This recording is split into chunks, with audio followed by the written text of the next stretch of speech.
This is a video announcement for Political Science 2305.785. This course is to be taught Summer A for 2015.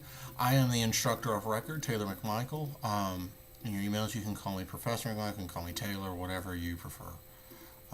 You can say Dr. McMichael, whatever, just whatever. I don't care. I'm indifferent. Okay, so, all right. I wanted to actually do this. A lot of times I would send a written message to begin the course and things like that, but I think that maybe you'll get more enjoyment out of a video version because you don't have to sit there and read through it. I mean, you're going to do enough reading in this short semester, so I'm going to try to do video announcements this semester as opposed to writing everything out. So the first thing I'm going to do is I'm going to go over the syllabus in as much detail as I think that I need to beforehand. But again, you're required to know the stuff in the syllabus, and it'll help you if you read it. I really hope you will, but if you don't, it's your world. All right. So, all right. First of all, when I'm looking at the syllabus is subject to change. I probably won't very much in this class just because everything is pretty structured and segmented and laid out in the right fashion. So I don't see I don't see a use for altering things. Sometimes in face-to-face classes, there's discussion that happens, and sometimes it gets us back a lecture, right? So, but in this class, I'm not sure that'll be necessary. So, but things are scheduled to change. But I will let you know in writing if something I'm planning on changing for some reason. So this is an introductory course in American government, American political science, or American politics. So it's got sort of your bread and butter American pie, sort of American politics topics, Constitution, federalism, civil liberties, civil rights, political parties, interest groups, those sorts of things. So the text for this book is Government in America, People, Politics, and Policy, 16th edition. Okay, it's the 16th. The course is set up online for the 16th edition. Okay. That being said, it hadn't changed a whole bunch. I mean, the things that we're going to study in here, they're not changed that often. So if you find a really cheap version and you're tight on money or something of that nature, you might get an earlier version, but the problem will be the chapters will not line up, so you'll be confused whenever it comes to, what chapters am I supposed to read? What is this chapter about, right? It'll be different than in the course. A lot of the material is the same, but it will be off, so be aware of that if you choose to go that route. I wish I could order early versions of the book. The bookstore won't allow us to. That's from the publisher. So I wish they didn't, right? Because could use an old version of this, but the bookstore won't order it. So if the bookstore can't get it, it leaves me in a pickle, and logistically it's very hard to be like everyone get their book off some internet site, right? I mean, it becomes very, very difficult. So that's the book that we'll use. It will serve as the basis for the majority of the course, other than listening to the audio lectures. Okay. Course objectives. This is something that we put in the syllabi to placate administrators. It has no basis for me. I don't care about it. I mean, they make you put it in there, but for the most part, I'm indifferent about it. All right. Grade distribution. In this course, there will be 4 written assignments, okay, 1 for each unit. Each one of those is 5% of your grade, making up a total of 20% for the total, okay? I'll get into the Unit 1 sort of breakdown here in a second about tips and hints for that, but for now, let's just go in the basics of it, okay? All right. Discussion board assignments. Again, 1 for each unit. There's 4 units in the course. Each one is worth 5%. Okay. On the discussion boards, you must do them. Just do them. You have to respond to my questions and 2 of your classmates. I know it's stupid. I'm aware. We cannot have an online course without this. This is not my choice. If we could, we would never have discussion board assignments for any reason. It's supposed to guide interaction, okay? Now, all of the questions are opinion, and I'm not in the business of grading your opinion. I'm just not in that business. So it will be completion, but you have to do it. Don't throw away part of your grade because you didn't want to write 2 to 3 sentences on a discussion board. So I wish we didn't have it. I truly do. But since we do, we have to go through with it. So just make sure you do it. All right. The biggest part of the course to me, and the difference between very high grades and middle grades, are the exams. The exams are multiple choice. They are objective. They are moderately difficult. They are meant to be this way. Okay? This is not a surprise. Like, this is the way they're supposed to be set up. Okay? They're supposed to be able to delineate between which students know things and which students do not. That's why they're difficult. The easier you make it, the harder it is to determine which students are better than others, which students know more than others, okay? That's the idea behind evaluation, right? So, the exams, 40 questions, 50 minutes, okay? This is what will separate people. My strategy for exams, if I were you, is make sure you study beforehand. You simply don't have the time to go back and look in your notes of the lectures, or to go back into the text, if there's text questions, and go and find the answer to each one. You don't have enough time. I can't do it, and I know exactly where they are, right? So if I can't do it, you probably can't do it as well. The strategy is answer as many as humanly possible by your knowledge, and then go back and find others in the book or in the lecture, in your lecture notes or whatever, that you can't remember, or I'm not sure about that, right? That's the strategy for doing well on these, okay? So there you go. They make up 60% of the final letter grade, 15% for each exam, okay? They're extremely important. These are the things I care about more than almost anything else. So, there you go. Grade distribution, or letter grade distribution, sorry. I just go by a normal scale, right? Everything is rounded to the nearest whole number, so 89.5 will get you an A, 79.5, so forth, so on. So, it's very, very common. So, I mean, it is what it is. All right.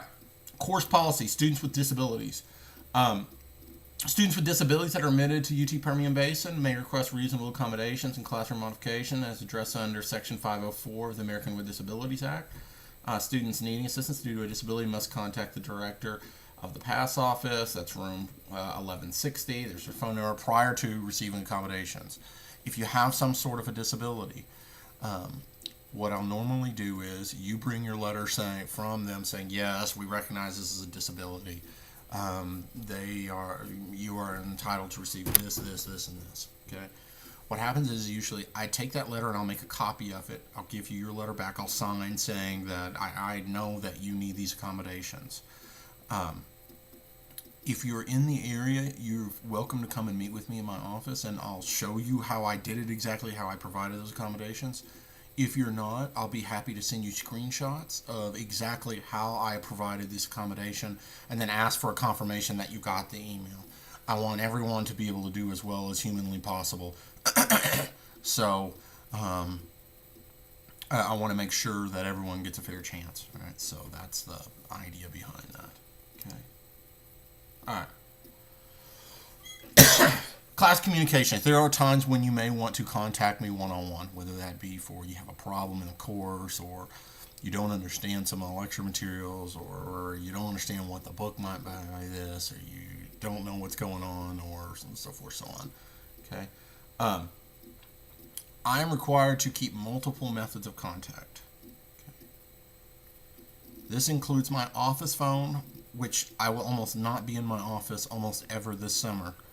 I am in the area, but I will spend very, very little time in my office other than for other meetings that I have to go to at UTPB. So, calling my office phone is not a very good way of getting in contact with me. Whenever I get there, I'll answer the message, usually, as long as I see it. But it may take me a while. So, seeing as this is an 8-week course, it may be 2 weeks before I get into my office. So, something that's of dire importance, you may not get addressed for weeks, which is not good, right? Okay. That's why I prefer for you to do online, okay? Or online. Send me an email, okay? Not through the Blackboard servers. Those things, who knows, right? It's not required by Freedom of Information to keep, so forth, so on, right? Emails are a very good way. That's the largest, I don't say the largest part of my day. It's a large part of my day is to sit and answer emails. I usually get quite a few, so, and not just from students, but from other enterprises, other things. So, email is by far the best way to get in contact with me,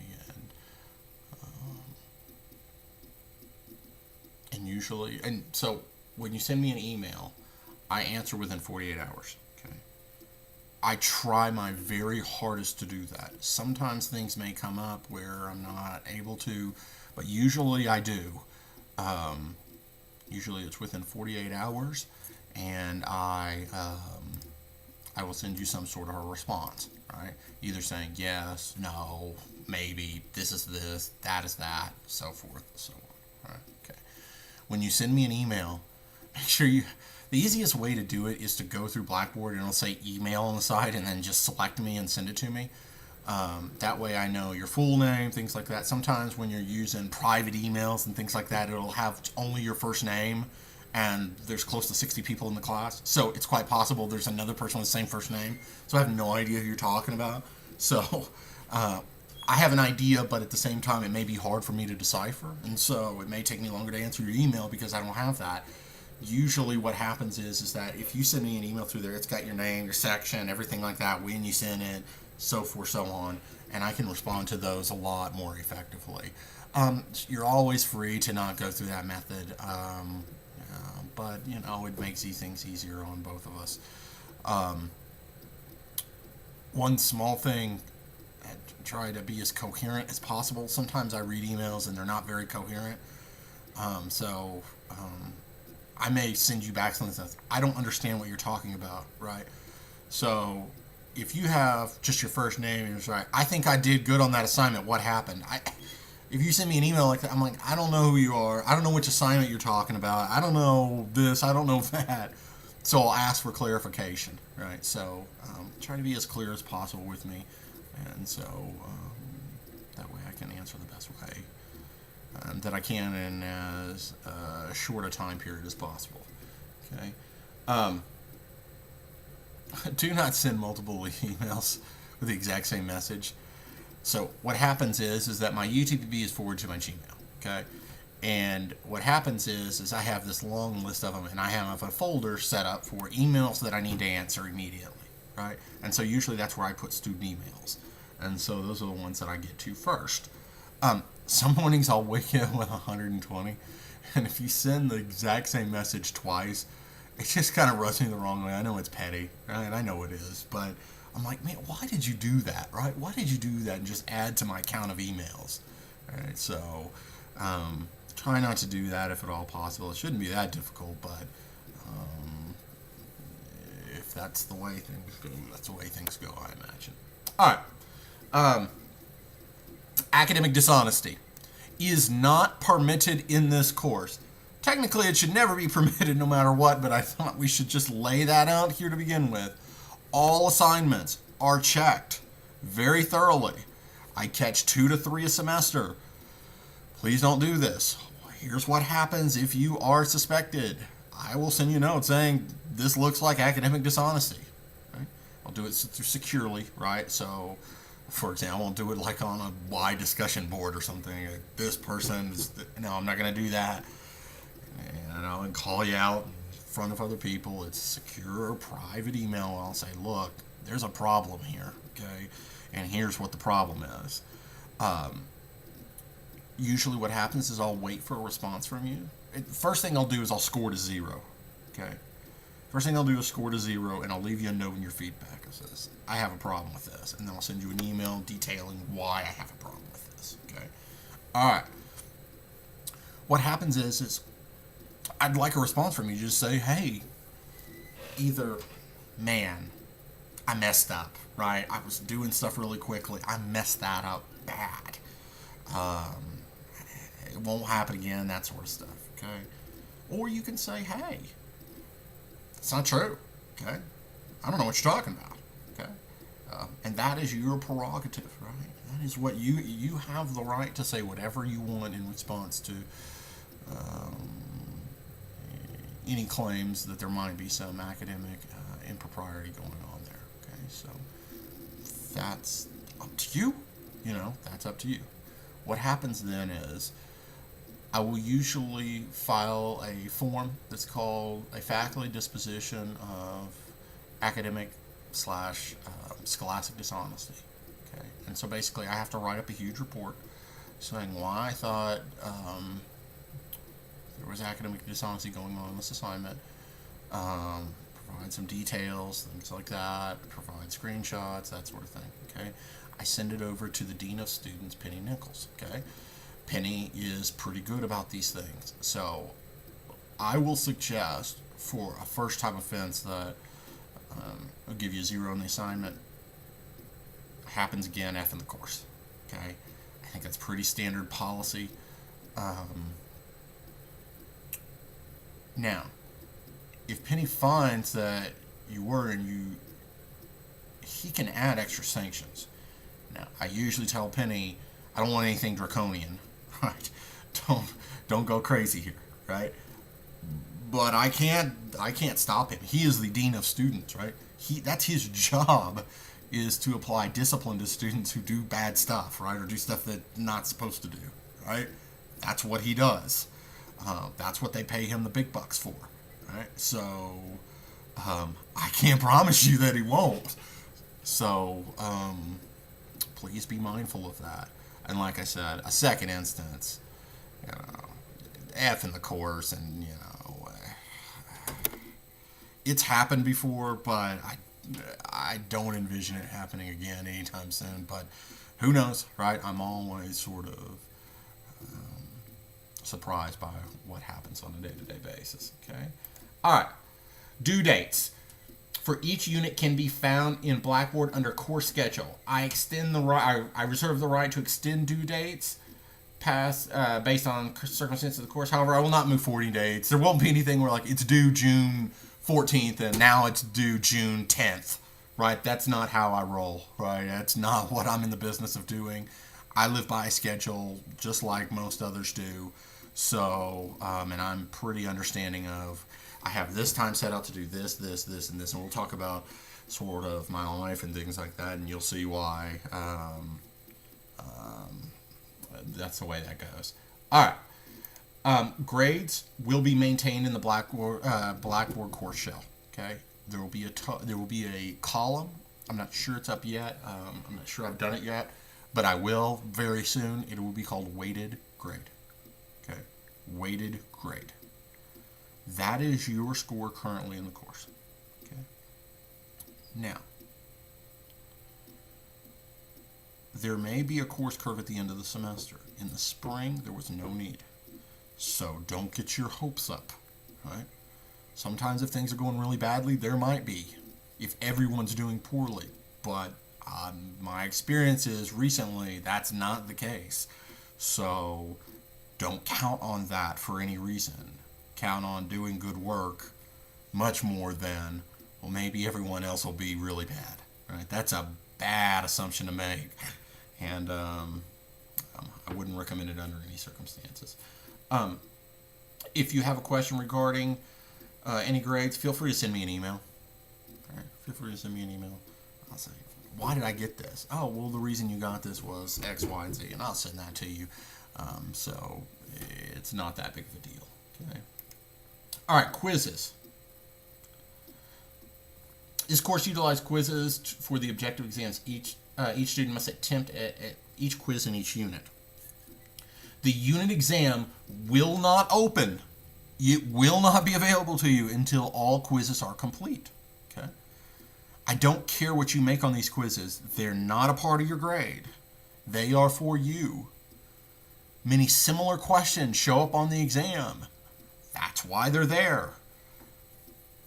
If for some reason you think you've taken all the quizzes, but your exam isn't open, send me an email and say, hey, I think I have a quiz hang up. Sometimes what happens is Blackboard will act like it submitted your quiz, but it didn't, and then it'll say you haven't taken an attempt, right? And it'll hang up, and then it'll act like, oh, well, that person never took this quiz. I don't know why it does it. It does it. It's not a big deal. You shoot me an email, I go through, I do it pretty quickly, and then the exam is open for you. So, I mean, that is what it is. So, course participation, look, I understand that you can do the course at your own pace as long as you do the units on time. I would recommend logging in pretty regularly. But, you know, it's your world. I'm just living in it, right? So, do what you want. Late work. I do not accept late work under any circumstance. I don't say under any circumstance. Unless it's something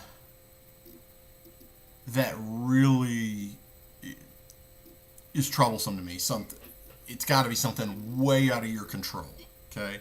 Now, that is not life circumstances. If you're saying, well, I'm having a tough time, that's fantastic. Everybody's having a tough time. I'm sorry, but that's kind of the way it is. If, you know, say, well, I just forgot to do this. Well, that's great. Those are zeros. And the reason why is because I didn't take advantage of before about it. I used to have a late policy where I would let people turn stuff in late. But it just ended up just being tons of work, right? Because I had to, well, I gave this person extra time, and this coming in this time, and this one's coming at this time. And at the end of the semester, it was just a nightmare. Well, I gave this person some extra time, but I don't know about this, you know. So I just got rid of it because it was causing a lot of headaches and a lot of extra work for very little reward. For the most part, I mean, so that's the way it goes. So, feedback regarding submitted work. Under Oracle set, I'll return all submitted work within 1 week of the due date. Within 10 days, I'll provide a written document. I think I'm actually going to do video comments. I did for the last half of the spring class, so I think I kind of like this better. It won't be nearly as long as this, but yeah, usually within 10 days. The grades will be up faster, but comments will come a little bit later. And I'll do some general feedback. I'll say, hey, this is what y'all did good, this is what y'all did bad. Also, if it's completion stuff or something you forgot to do in the assignment or the discussion board, I'll put it in the little feedback box too. Oh, you only did 2 posts instead of 3. You only did 1 instead of 3, right? Oh, you forgot these groups, you know, when you're doing this. Oh, you didn't include this about these political parties in assignment 2. So, that's the way that usually goes. Basically, everything's due every 2 weeks. This is an 8-week course. There's 4 sections, so it is what it is, right? So May 17th. These are all Sunday evenings. Okay, Sunday evenings by 11:59. So with that part concluded, I'm going to stop here for this one, and then I'm going to get started back here. It's going to be a different video, but I'll loop them together. For Unit 1, sort of tips and hints and some personal info about myself. This is the second part of the introduction in Unit 1 video announcements for Political Science 2305.783 taught during the Summer A of 2015. I just wanted to go over the Unit 1 assignment so that way everyone's clear about what they're doing. If you go through it, it'll give you a thing about same-sex marriage, so forth, so on, right? The main thing that you need to do here is ensure that you go and actually get the opinions of all 3 groups. To be frankly honest, I don't really care about your opinion about these sort of things. I mean, it says that you need to answer, so I answer it, right? But I don't... The opinion is not very useful to me. But it does give you a place to express yourself on on that question. And make sure you answer the questions, right? The only way you don't do well is if you don't do stuff, right? Or if you do stuff very, very wrongly. Um, I've already gotten one email asking about the page links. I don't care, right? Some really good ones are very long, some are not. Some are a page, some are two, some are three. I don't have any set minimum or maximum. I don't say, oh, well, this one's three, it must be great. No. I don't say, oh, this one's one, it must be really bad. No, that's not the way it goes at all. So, I don't have any real interest in those sort of things. Finally, a lot of the students, at least in the past, have asked for information about me. So I thought I should provide a little bit of background and information so that maybe you get to know me a little bit better. I was actually born on the Gulf Coast of Texas, in a town called Lake Jackson, Texas. Only like 20,000 people there. I was about 45 minutes southeast of Houston. So I lived right by the beach. It's not as glamorous as you would think, right? Everyone's, oh, you live near the ocean. Yeah, I did, but that's a pretty gross beach, right? It wasn't White Sands. It wasn't the Cancun, right? It was closer to a place like Biloxi, Mississippi's beach or something like that, right? It's not fantastic. It's not a resort town by any stretch of the imagination. I graduated from Brazoswood High School, which is the local high school, in 2003. My mother was a government and history teacher, and my father was an attorney. So I don't know. There's not really much. I have one sibling, Bonnie. She's an accountant who lives in San Antonio. Right. She's nothing special. I'm nothing special. We're just normal, right? I went to college at Texas State University in San Marcos, where I graduated in 2006 with an undergraduate degree in political science with a minor in biology with chemistry. I actually started out as a chemistry major. So from there, I went to graduate school at Texas Tech University in Lubbock. Where I earned a PhD in political science and a master's degree along the line as well. I basically did research on Japan. I'm basically a statistician and a game theorist more than anything else. So, but it's nothing truly fantastic or really that interesting. I have a wife. Her name is Eunice, and she is the administrative assistant for the Department of Social Sciences at UTPB. In January, we had our first child, which sometimes you can hear through this thing. He's in his room. We had a small child. His name is Alexander. He was born January 24th of this year, so he's a little bit more than 3 months old.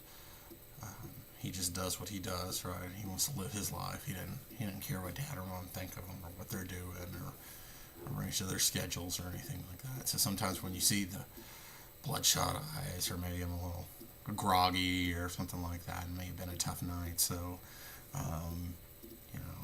have mercy upon my soul for that. It's not because I'm really upset about having to do stuff, but it's more about haven't slept a lot. At UTV, I've taught pretty much every political science class there probably is to offer. I've taught this class and both face-to-face and online. I've taught the face-to-face, the state and local politics, as well as the online, which I will do in Summer B. I've also taught our stats sequence, where we have a 2-course stat sequence for majors and minors. Political science 3301 and 3302. I've also taught classes like Intro to Comparative Politics, Intro to International Relations, Japanese Politics, Comparative Democratization, Fiscal Policy Making, as well as trying to think if there was other ones I taught. I can't remember off the top of my head right now, but I'm sure I have at some point. So that's all there is pretty much about me. If you have any questions, feel free to shoot me an email. I wish all of you the best of luck, and if you have anything for me, please let me know. You can email's the easiest way. You can call, but it's not likely to get answered in a timely fashion. So with that, go ahead and get started on the first unit.